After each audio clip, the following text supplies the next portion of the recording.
안녕하세요. 전 14살이 된 중학생입니다. 저는 몇 년 동안 좋아한 애니와 캐릭터가 있었는데요. 그 캐릭터가 너무 좋아서 한 달에 20만 원은 이 캐릭터를 위해 쓰고 있습니다. 그 외 짜잘하게 용돈을 쓰고 있는데요. 5일 전 친척들이 용돈을 20만 원 정도 주셨는데 하루 만에 12만 원 정도 쓴 것 같아요. 제가 좋아하는 캐릭터의 굿즈를 보면 저 굿즈를 놓치면 안 될 것 같은 마음이 들고 다른 사람이 살까봐 조바심이 나더라고요. 며칠 전 제가 정말 사고 싶었던 굿즈가 있었는데 불과 몇 분 만에 누군가 사간 걸 보니 망설이면 배송만 늦춰질 뿐이라는 생각이 더욱 확고해졌습니다. 당진한 통장 내역만 보면 이만큼 샀으면 굿즈도 살 만큼 샀는데 그만 사야겠다 결심하다가도 새로운 걸 보면 그 마음이 금세 잊혀져요. 최애 굿즈를 사는 순간만큼은 세상을 다 얻은 것 같은 행복에 스트레스가 해소되기도 하고 친구들이 부러워하는 날이면 우쭐한 마음도 들고 또 모아놓은 컬렉션을 가만히 들여다보면 흐뭇한 마음이 들더라고요. 종종 친구들이 우리 무슨 돈으로 사냐고 묻곤 하는데요. 사실 저는 사고 싶은 걸 충분히 살 만큼 부모님께 용돈을 받는다기보단 중고나라에 안 입는 옷을 팔기도 하고 그냥 놔두면 아까운 제 기준에서 불필요한 물건들을 팔기도 해서 친구들보다 마음대로 쓸 수 있는 돈의 여유가 더 많은 편이었는데 쓸 수 있는 돈의 크기가 커지는 만큼 많이 소비하고 그런 걸 한 번씩 느낄 때 이게 맞나 고민이 되더라고요.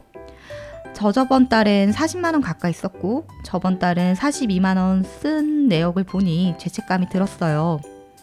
그 마음도 잠시 요새는 공식 포카 모으는 재미에 불붙어 있습니다. 나이에 비해 점점 쓰는 돈의 크기가 커지다 보니 이러다 큰일 나는 거 아닐까라는 마음이 들다가도 필요 없는 물건을 팔고 원하는 거 사는 것 뿐인데 라는 생각으로 합리화하고 지나치지만 역시 정신 차리고 보면 조절하고 싶어도 조절 못하고 충동적으로 돈을 많이 썼다는 죄책감에 앞으로의 제가 너무 걱정됩니다. 어떻게 하면 충동 구매를 줄일 수 있을까요?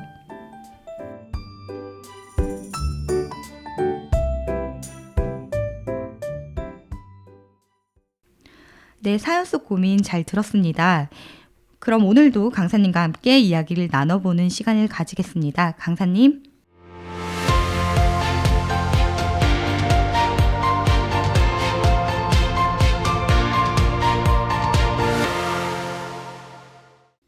네, 안녕하세요. 마인드 전문 강사 김성민입니다. 저도 청취자님처럼 어릴 때는 용돈이 한정적이지만 사고 싶은 것들이 너무 많고 가격도 요새는 옛날과 다르게 너무 비싸더라고요.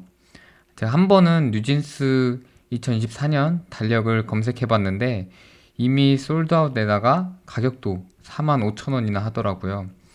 요즘은 최애 물건을 사는 것도 큰 맘 먹어야겠어요. 맞아요.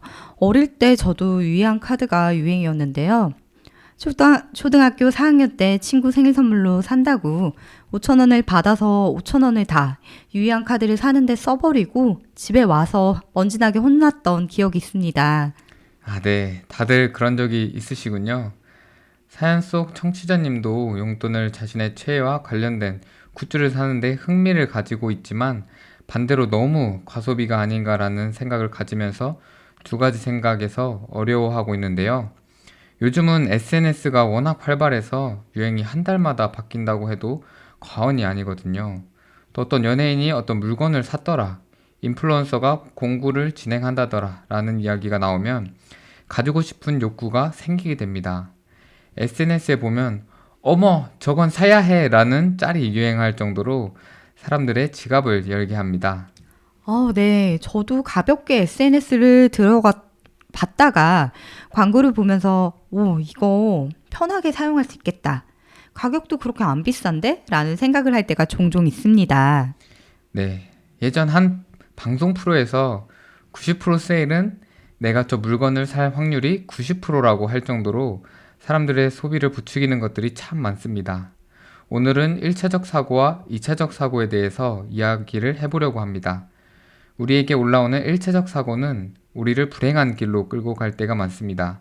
즉흥적인 생각으로 인한 행동은 작은 실수들로 시작하지만 잘못된 길로 들어서게 되면 돌이킬 수 없는 문제를 남기고 삶을 불행하게 만들기도 합니다.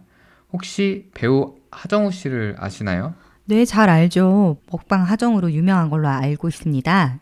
네, 저도 유명한 영화를 많이 찍어서 그분의 영화도 즐겨봤지만 하정우 배우가 쓴 책도 즐겁게 읽었습니다. 하정우 씨가 쓴 걷는 사람 하정우의 내용 중에 이런 글귀가 있습니다. 기분 좋을 정도의 술기운과 밀려오는 졸음이 걸음을 재촉한다. 집에 오면 씻고 쓰러져 잔다. 그리고 다음날 아침에 새나라의 어린이처럼 반짝 눈을 뜬다. 나의 이러한 하루가 나는 마음에 든다. 지금 여기서 동이 터올 때까지 매일 축배를 들기엔 아직 나는 갈 길이 한참 먼 사람이기 때문이다. 여기서 들어지는 생각은 누구나 늦게까지 축배를 들면서 놀고 싶을 텐데 아직 갈 길이 먼 사람이라고 이야기를 하고 있습니다. 누구나 1차적 사고는 자연스럽게 떠오르게 됩니다. 사연 속 청취자분이 말씀하신 건 당연한 사고입니다. 당연히 축배를 들고 싶은 게 사람의 마음입니다. 1차적 사고지요. 하지만 여기서 하정우 씨는 갈 길이 멀기 때문에 축배를 들지 않고 걸음을 재촉해 집에 돌아왔다고 했습니다. 이게 바로 2차적 사고입니다. 저는 무조건 1차적 사고, 2차적 사고를 해야 한다고 생각했는데요. 1차적 사고는 자연스럽게 하는 것이고, 2차적 사고는 그 이후를 생각하는 것이네요. 네, 맞죠. 또 다른 분의 이야기를 해드리자면 혹시 손웅정 씨를 아시나요? 축구 선수 손흥민 씨의 아버지 맞나요? 네, 맞아요. 잘 아시네요. 바로 손흥민 씨의 아버지이신데요. 이분도 책을 내셨는데 모든 것은 기본에서 시작한다라는 책을 내셨는데 이 책 속에서도 재미있는 에피소드가 있습니다. 뭔지 벌써 기대가 됩니다. 손흥민 선수가 데뷔골을 넣었던 날 안아주고 고생했다고 말한 뒤 손흥민 선수의 노트북을 가지고 숙소로 가져가셨습니다. 왜 숙소로 가져가셨죠? 노트북을 놓고 갔을 때 팬들의 반응을 보고 여기에 도취되지 않을까 하는 마음이 들었다고 합니다. 상패도 다 분리수거해서 버리고 과거에 발목 잡히면 미래를 잃는다고 기념할 만한 모든 것들을 눈에 안 보이는 곳에 보관 중이라고 했습니다. 대단하시네요. 보통 자식이 상을 타면 크게 걸어놓지 않나요? 네, 저희 부모님도 제가 중학교 때 받은 상을 아직도 가지고 계십니다. 많은 부모님들이 보기 좋은 곳에 상을 두는데 손흥민 선수의 아버지는 남다르네요. 네, 1차적 사고를 했더라면 우리 흥민이가 어린 나이에 골을 넣고 대견하네 라고 생각했더라면 지금의 손흥민 선수는 없었을 것입니다. 손흥민 선수 아버지는 지금에 안주하지 않고 발전하기를 바라는 마음에 지금보다 더 성장할 손흥민 선수를 위해 계속해서 2차적, 3차적 사고를 이어나갔습니다. 그 결과 세계가 주목하는 선수로 성장했습니다. 지금의 기쁨에 안주해 있다면 1차적 사고에서 멈추지 말고 앞을 내다보고 또 아들을 생각해서 2차적, 3차적 사고를 함으로써 아들의 미래를 밝게 비춰줬습니다. 네, 저도 아이를 낳으면 미래를 위해서 이야기도 해주고 당장 좋은 것만 해주는 것이 아닌 더 미래에 있을 시간에 대해서 더 깊이 생각하고 이야기를 해줘야겠다라는 마음이 드네요. 네, 마스시타 고노스케가 쓴 위기를 기회로 라는 책에 사고의 중요성이 나오는 대목이 정말 많습니다. 대표적인 사례로 자동차 제조사 도요타와 납품 가격 마찰을 뽑을 수가 있는데요. 한 번은 도요타에서 마스시타 통신공업의 카 오디오 가격을 20% 낮춰달라고 요청한 일이 생겼는데 당시 임원들은 제품 수익률이 3%에 불과해 받아들일 수 없다고 난색을 표했지만 고노스케는 처음부터 안 된다고 결론을 내리는 것이 아니라 그것은 무성의한 태도라고 이를 질타했고 1년 동안 연구를 거쳐 회사는 도요타의 요구대로 납품 가격을 인하하면서도 적정 이익을 유지하는 제품을 생산해 전화위복의 기회로 삼았습니다. 이에 대해 저자는 불가능할 상황을 가능한 것으로 만들고 어려움 앞에서 새로운 기회를 만들어내는 것이야말로 일을 하는 진정한 즐거움이라고 말했습니다. 저는 이 책 내용 중 이 부분이 정말 많은 생각을 하게 했습니다. 어떤 것 때문에 그렇게 많은 생각을 하셨죠? 저는 회사를 다닌 지 오래되지 않았지만 회사 일을 하다 보면 막힐 때가 참 많습니다. 예를 들어 저희 부서 일도 아닌데 타 부서에서 문제가 생겨서 저희 부서에 고생하는 일이 생기거나 하면 속으로 내 업무도 아닌데 왜 다른 사람 때문에 고생하네 라는 생각을 하곤 합니다. 하지만 한 번 더 생각해 보면 타부서가 잘 돼야 저희 업무도 잘 돌아가기 때문에 타부서 업무도 배우고 문제를 해결하는 능력도 기르고 일석이조의 효과를 가져다 준다고 생각하니까 어떻게 하면 문제를 해결할까 같이 고민하고 생각하게 되었습니다. 보통 많은 사람들이 자기 일도 아닌데 추가 업무가 들어오면 짜증 날 법도 한데 강사님은 바로 2차적 사고를 하셨네요. 저도 사실 바로 생각을 한 건 어렵지만 한 번 더 생각해 보면 이 모든 일에 긍정적인 면이 있고 어려움이 어려움으로만 끝나지 않고 또 좋은 결과로도 남기 때문이죠. 네, 맞아요. 인생을 살다 보면 어려움이 찾아오는데 어떻게 해결해 나가느냐가 참 중요한 것 같아요. 네, 책에서 나온 내용을 더 이야기해 봐도 될까요? 네, 좋습니다. 가격을 20% 낮춰달라고 고객이 요청한다면 어떻게 답하실 건가요, 사회자님? 저는 우선 난색을 표할 것 같고요. 어려울 것 같다고 할 것 같은데요. 네, 저도 그렇게 생각합니다. 하지만 고노스케 씨는 바로 안 된다고 하는 게 아닌 방법을 찾아보자고 합니다. 왜냐하면 고객과의 거래가 끝나면 새로운 고객을 찾아야 하고 그동안의 수입이 줄어들기 때문에 회사가 어려워질 수 있기 때문입니다. 이건 책을 읽으면서 개인적으로 생각해 본 부분입니다. 네, 맞죠. 당장 안 된다고 하면 고객이 떠나게 될 수도 있고, 다른 고객에도 소문이 퍼져서 좋은 영향을 미치기는 어렵게 되겠죠? 네, 1년 동안 연구 끝에 가격을 낮춰도 손실이 없는 방법을 찾아낸 게 정말 대단하지 않나요? 네, 정말 대단합니다. 보통 사람들은 포기하고 말 텐데, 역시 2차, 3차 사고를 하는 사람들은 대가를 얻는 것 같습니다. 네, 사고를 기피할수록 평소에 생각지 못했던 것들을 많이 얻는 것 같습니다. 네, 평소에는 바쁘니까 한국인의 특징이 빨리빨리잖아요. 네, 평소에 바쁘게 살아가지만 정말 중요한 건 사고하는 습관인 것 같습니다. 이번에는 제 이야기를 좀 해보겠습니다. 제가 예전에 진로에 대해서 고민을 한참 하고 있었을 때였습니다. 제, 제 멘토에게 고민을 털어놨습니다. 어떤 고민이셨나요? 저는 사실 어릴 때부터 항공정비사가 꿈이었습니다. 하지만 항공 쪽으로도 대학교를 가지 않고 전기과로 진로를 정하게 되었습니다. 보통 자신이 생각하는 곳으로 진로를 결정하지 않나요? 저는 2차적 사고로 전기과도 항공 쪽으로 갈 수 있고 또 취업을 준비하다가 항공 쪽에 흥미를 잃으면 다른 곳도 갈 수 있겠다 싶어서 전기과로 진로를 정했습니다. 네, 진로에도 2차적 사고를 하셨군요. 네, 그래서 제 멘토에게 저는 꿈이 항공정비사입니다. 근데 제가 원하는 직업을 가지고 살면 행복할 수 있나요? 라고 여쭤봤습니다. 사실 자신이 원하는 직업을 가지고 사는 사람도 많지 않지만 일을 하면서 만족을 느끼는 사람도 많지는 않습니다. 네, 저는 그래서 현실적인 답변을 얻고 싶어서 여쭤봤는데 제 멘토분께서 이렇게 답해 주셨습니다. 무슨 일을 하는 건 중요하지 않습니다. 어떻게 하느냐가 중요하죠. 네, 그게 무슨 의미일까요?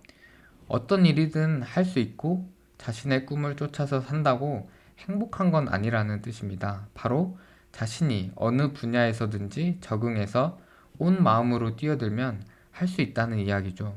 처음에 못한다고 가만히 있는 것이 아니라 어떻게 하면 발전할 수 있을까 계속 사고하는 것이죠. 네, 그래서 꿈을 쫓아가셨나요? 아니면 어떻게 되셨나요? 저는 우선 꿈에 도전하기 위해서 우선 공군에 또 정비사로 군복무 생활을 했습니다. 그래도 꿈에 한 발 다가가셨네요. 하지만 자대 배치를 받고 바로 그 꿈은 무너졌습니다.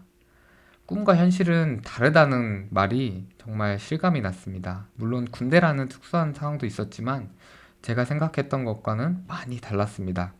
그래서 아, 꿈은 꿈이구나 라는 생각을 하고 쉽지 않다는 걸 많이 느끼고 군복무를 다하고 제대를 하게 되었습니다. 어, 그래서 꿈을 완전 접게 되셨나요? 네, 항공정비사라는 꿈은 접고 제가 공부하는 전기를 공부하게 되었습니다. 4학년 때 코로나가 유행하기 시작하면서 집에 오랫동안 머무르게 되었습니다. 그 상황에 머무르는 것이 아니라 더 생각해서 공부하는 시간이 많아졌다고 사고를 빠르게 전환해서 4학년 때는 정말 쉼없이 공부에 전념했습니다. 하지만 아쉽게 자격증을 따지 못해서 상심이 컸습니다. 어머, 준비를 많이 하셨을 텐데 많이 속상하셨겠어요. 네, 하지만 머무르지 않고 바로 취업을 준비했습니다. 물론 자격증이 없었지만 제가 도전해 볼 수 있는 회사는 다 도전해 본 것 같습니다. 그렇게 여러 회사를 지원해서 지금의 반도체 회사에 가게 되었습니다. 원래 대학교에서 반도체를 많이 배웠었나요? 아니요, 저는 사실 반도체에 대해서 깊이 알지 못하지만 우선 도전하게 되었습니다. 처음에는 모르는 용어가 많고 영어가 많아서 쉽지 않았습니다. 물론 지금도 어려운 순간들이 많지만 어떻게 하면 문제를 해결할까 깊은 사고를 할 때가 많습니다. 새로 접하는 환경인데도 임하는 태도가 남다르신 것 같아요. 고노스케 씨만큼은 아니지만 저도 어려운 순간들이 많은데 그 순간을 피하는 게 아니라 어떻게 하면 해결할까 생각을 많이 하게 됩니다. 회사에 다니면서 대표적인 이야기가 있을까요? 재작년에는 새로 맡게 된 프로젝트라서 야근을 많이 했습니다. 그때 일정에 맞출 수 없다는 이야기도 많았는데 안 될 때면 그냥 포기하는 것이 아니라 작은 회의실에 가서 팀원분들과 이야기를 했습니다. 왜 안 될까요? 이야기를 하면서 처음부터 다시 생각해서 하나하나 문제가 있는지 찾아 들어갔습니다. 그렇게 계속 이야기를 나누다가 문제점을 발견해서 바로 적용해 봤습니다.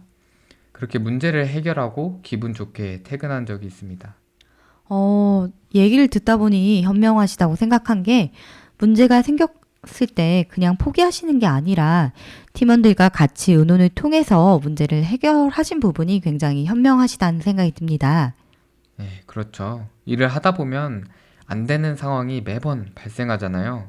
그럴 때 혼자 해결하기보다는 다른 분들과 문제를 이야기하다 보면 해결 방법을 찾을 때가 많습니다.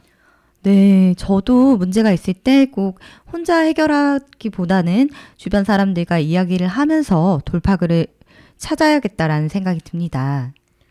또 한 분의 이야기가 있는데 바로 정주영 회장님의 이야기입니다. 네, 저도 정주영 회장님의 이야기를 자주 들어본 편인데요. 이번에는 어떤 이야기인가요? 바로 정주영 공법입니다. 아, 그 배로 물을 막아서 간척지 사업을 한 이야기 맞나요? 네, 맞습니다. 간척지 사업 도중에 도저히 물길을 막을 수 없는 상황이었습니다. 그때 폐 유조선을 끌어다가 가져와서 물을 담아서 거센 유속을 제압하고 물막이 공사를 마무리 지었다고 합니다. 정말 보통 사람들이 생각할 수 없는 기가 막힌 방법이라고 생각해요.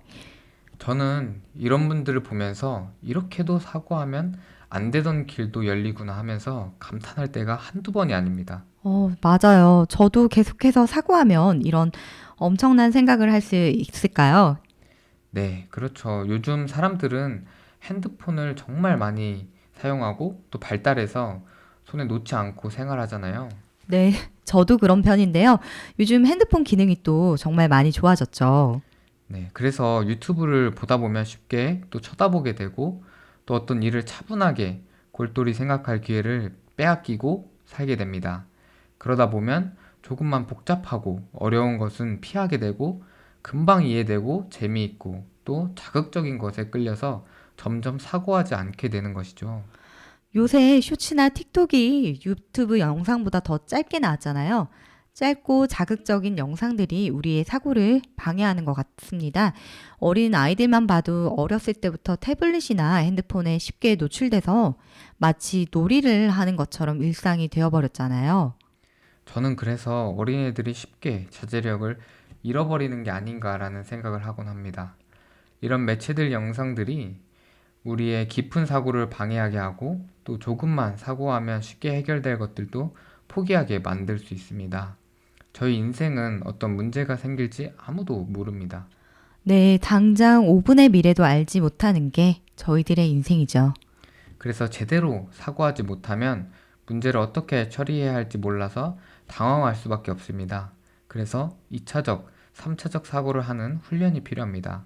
책을 통해서 다른 사람이 어떻게 사고에서 어려움을 극복해 나가는지 배우면서 문제를 사고에서 해결해 나가 보면 저희도 1차적 사고에 머무르는 것이 아닌 2차적, 3차적 깊은 사고를 하는 날이 금방 찾아올 것입니다. 네, 오늘 이야기를 통해서 평소 읽어보고 싶었던 책의 내용도 같이 나눠볼 수 있어서 좋았고요. 1차적 사고에서 머무르지 않고 2차적, 3차적 사고를 하면서 문제를 해결할 수 있는 부분들도 너무 좋았습니다. 네, 청취자님처럼 아직 아이들의 사고를 방해하는 짧고 자극적인 영상이 아닌 문제를 해결하는 2차적, 3차적 사고를 알려줘야겠다는 마음이 듭니다. 청취자님도 아직 어리지만 1차적 사고가 올라왔는데 그걸 꺾고 다시 한번 내가 왜 이걸 사야 되는 거지? 다른 굿즈도 많은데 라는 생각을 2차적, 3차적 사고를 하면 좋겠습니다. 깊은 사고를 통해 충분히 절제를 계획하고 과소비를 줄일 수 있습니다. 물론 바로 2차적, 3차적 사고를 하는 게 쉽지만은 않습니다. 하지만 사고도 연습을 통해서 사고하다 보면 절제를 배우게 되고 그로 인해 살면서 겪을 수 있는 많은 문제를 해결하는 능력이 생길 수 있습니다. 그러면 문제에 빠졌을 때 문제에서 쉽게 빠져나올 수가 있습니다. 청취자님들도 일차적 사고에 머물러 계시지 마시고 고민이나 문제가 생겼을 때 다양하게 2차적, 3차적 사고를 하시기 바랍니다. 제 강연은 여기까지였습니다.